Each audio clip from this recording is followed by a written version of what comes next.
오늘 증시에서 눈에 띄는 흐름을 보이면서 투자자들의 눈길을 잡았던 뉴스들을 살펴보겠습니다. 마켓 플러스 첫 번째 키워드, 골칫덩어리 계열사 어찌하리오입니다. 이 GS건설이 이 인천 검단 신도시 아파트 지하주차장 붕괴 사고와 관련해서 전면 재시공을 결정했는데요. 이 여파로 주가는 오늘 하루에만 20% 넘게 급락하는 등 52주 신저가를 기록했습니다. 재시공에 드는 비용만 1조 원이 넘을 것으로 추산이 되는데요. 이 GS건설의 주가 하락은 지주사인 GS에도 영향을 줘서 마찬가지로 주가가 52주 신저가까지 떨어졌습니다.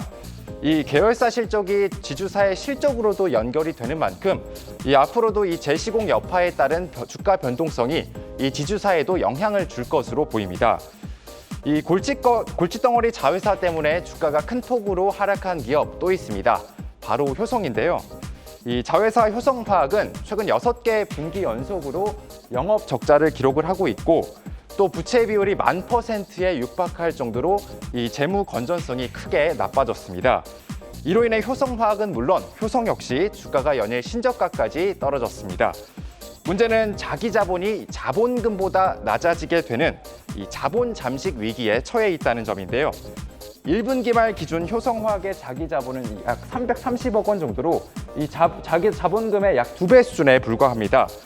증권가는 아직까지 석유화학 업황 부진이 이어지고 있고 베트남 가동률의 법인이 더디기 때문에 이 수익성 회복이 빠르게 이루어지긴 어려울 것으로 보고 있습니다. 다음으로 보실 두 번째 픽, 94일생 메디톡스입니다. 이 메디톡스는 식품의약품 안전처와의 법적 다툼에서 완승을 거뒀는데요. 대전지방법원 제3행정부는 오늘 오후 이 메디톡스가 식품의약품 안전처를 상대로 제기한 보툴리눔 톡신, 즉 보톡스 허가 취소 소송 1심 선고 공판에서 원고 승소 판결을 내렸습니다. 그동안 식약처는 보톡스를 국내 도매상, 즉 보따리상을 통해서 중국에 수출하더라도 국내 판매의 일부로 봐야 한다는 입장인 반면 메디톡스는 국내 도매상을 통한 수출은 국내 판매로 볼 수 없다고 맞서 왔습니다. 보톡스는 국가 출하 승인 의약품이기 때문에 이 수출과 다르게 국내 판매 시 국가의 엄격한 승인을 받고 판매를 해야 합니다.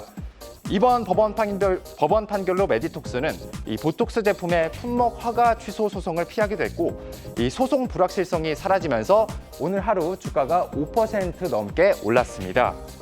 하지만 이번 판결이 주가를 계속해서 좀 끌어올리긴 어려울 것이다.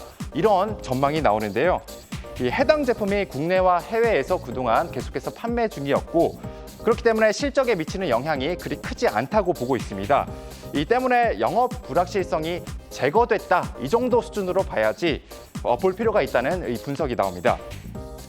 마지막으로 볼 세 번째 픽 보시겠습니다. 자동차 부품주 올라도 여전히 저평가로 잡아봤는데요. SL과 화신, 세원전공 등 자동차 부품주가 요즘 주식시장을 주도를 하고 있습니다. 현대차와 기아가 세계 각지의 전기차 생산 시설을 구축하고 있는 가운데 이 부품 공급 수의 기대감에 주가가 오르는 것으로 풀이됩니다. 현대차는 미국 조지아주에 전기차 전용 공장을 짓고 있고 기아도 멕시코에서 전기차를 생산할 것이란 관측이 끊임없이 제기가 되고 있습니다. 결국 전기차 시장 성장에 따른 실적 개선 기대감에 주가가 이렇게 계속해서 오르는 건데요. 증권가는 자동차 부품주의 주가가 여전히 저평가 매력이 충분하다고 보고 있습니다. 특히 현대차 등의 내외장 장치를 공급하는 서현이화는 올해 연간 영업이익 기준으로 이 PER이 10배에 미치지 못하고 있고 내년 현대차의 전기차 전용 공장 가동에 따른 매출 성장이 예상된다는 분석입니다. 또 다음으로 자동차 샤시와 전기차용 배터리 팩 케이스를 만드는 화신 역시 앞으로 전기차 산업 확대 수혜가 예상이 되고 이 PER이 5에서 6배 수준에 머물러 있습니다. 일본의 대표 자동차 부품 기업 덴소의 PER이 20배를 넘는 것과 비교하면 여전히 좀 저평가 매력이 충분하다. 이렇게 증권가에서는 보고 있습니다. 지금까지 마켓플러스였습니다.